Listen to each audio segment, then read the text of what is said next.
Bismillahirrahmanirrahim. Assalamualaikum warahmatullahi wabarakatuh. Apakah Allah tertawa? Pertanyaan ini mungkin menimbulkan rasa tidak nyaman bagi sebagian orang. Bahkan beberapa orang mungkin tidak mempercayainya. Meskipun demikian, banyak hadis sahih yang menjelaskan bahwasanya Allah SWT tertawa. Perlu dicatat bahwa tawa Allah tidak serupa dengan tawa makhluknya dan sesuai dengan keagungannya. Rasulullah SAW bersabda, "Bertafakurlah terhadap ciptaan Allah dan janganlah berpikir tentang Allah, karena kalian tidak akan mampu untuk melakukannya." Dari hadis ini, kita paham bahwasanya kita seharusnya merenungkan terhadap kebesaran ciptaan Allah, dan kita tidak seharusnya mencoba membayangkan sifat tertawa Allah, karena keterbatasan gambaran kita pasti tidak mampu mencakup kebesaran Allah yang tidak serupa dengan makhluk-makhluknya. Allah tertawa kepada hambanya dan bukan mentertawakannya. Orang yang mendapatkan tawa dari Allah, maka dia tidak akan mendapatkan azab darinya. Dan jika Allah tertawa kepada seorang hamba di dunia, maka hamba tersebut tidak akan dihisap oleh Allah. Berikut ini adalah 5 situasi di mana Allah SWT tertawa.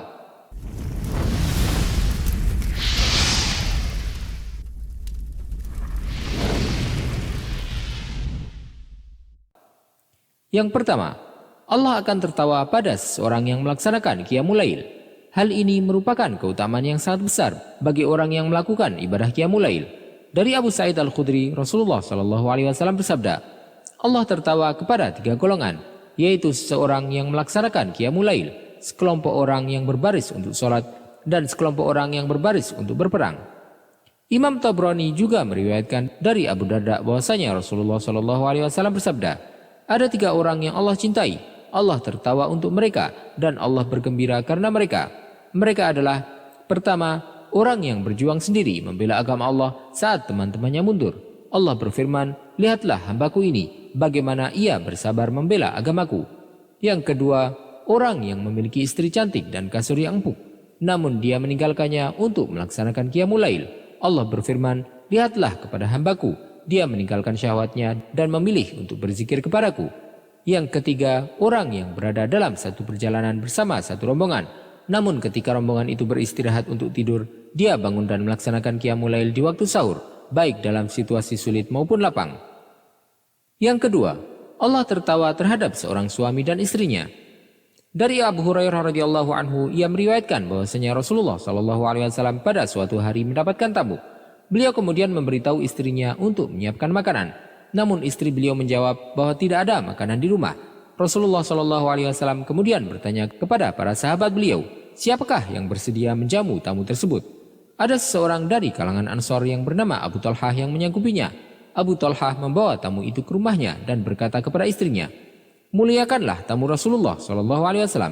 Istrinya menjawab bahwa mereka hanya memiliki makan malam untuk anak-anaknya. Suaminya kemudian memerintahkannya untuk menyiapkan makanan tersebut, menyalakan lampu dan kemudian menidurkan anak-anak. Sang istri pun mematuhi perintah suami. Ia menyiapkan makanan, menyalakan lampu dan menidurkan anak-anak. Kemudian suaminya berpura-pura memperbaiki lampu dengan maksud untuk memadamkannya, sehingga sang tamu dapat makan tanpa melihat. Sedangkan suami istri dan anak-anak itu melewati malam tersebut tanpa makan. Mereka tidur dalam keadaan lapar. Pagi harinya, sahabat ini mendatangi Rasulullah SAW. Beliau pun bersabda kepadanya, sungguh Allah tertawa dan kagum terhadap perbuatan yang kalian lakukan tadi malam. Lalu Allah SWT menurunkan ayat yang berbunyi, وَيُؤْثِرُونَ عَلَىٰ أَنفُسِهِمْ وَلَوْ كَانَ بِهِمْ خَصَاصَةٌ وَمَنْ يُوقَ شُحَّ نَفْسِهِ فَأُولَٰئِكَ هُمُ الْمُفْلِحُونَ. Dan mereka mengutamakan muhajirin atas dirinya sendiri, meskipun mereka juga memerlukan. Dan siapa yang dijaga dirinya dari kekikiran, maka mereka itulah orang-orang yang beruntung. Yang ketiga, Allah tertawa kepada sahabat Sa'ad bin Mu'adz setelah wafatnya. Ia termasuk salah satu sahabat terdekat Rasulullah SAW dan kematiannya mengguncang arsy. Ishaq bin Rashid meriwayatkan dari wanita kaum Ansor yang bernama Asma binti Zaid.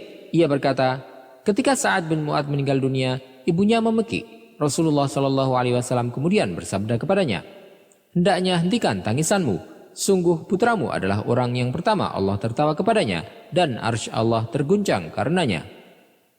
Yang keempat, Allah tertawa terhadap orang yang terakhir masuk surga. Hadis ini diriwayatkan oleh Abu Hurairah radhiyallahu anhu dan merupakan sebuah hadis yang panjang.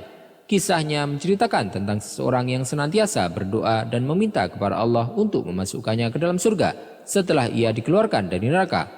Ketika Allah memajukannya ke pintu surga, orang ini berkata, "Ya Rob, jangan jadikan hambamu ini menjadi orang yang paling sengsara."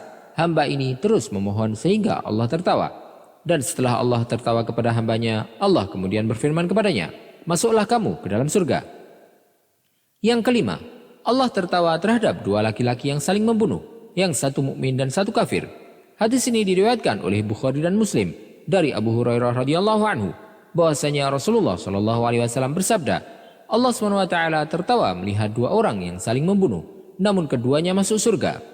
Ada orang muslim berperang di jalan Allah, berjuang untuk meninggikan kalimat Allah, kemudian ia dibunuh oleh seorang kafir dan ia pun masuk surga. Selanjutnya Allah menerima taubat dari orang yang membunuh tersebut. Kemudian ia pun masuk Islam dan berperang di jalan Allah sehingga ia juga mati syahid.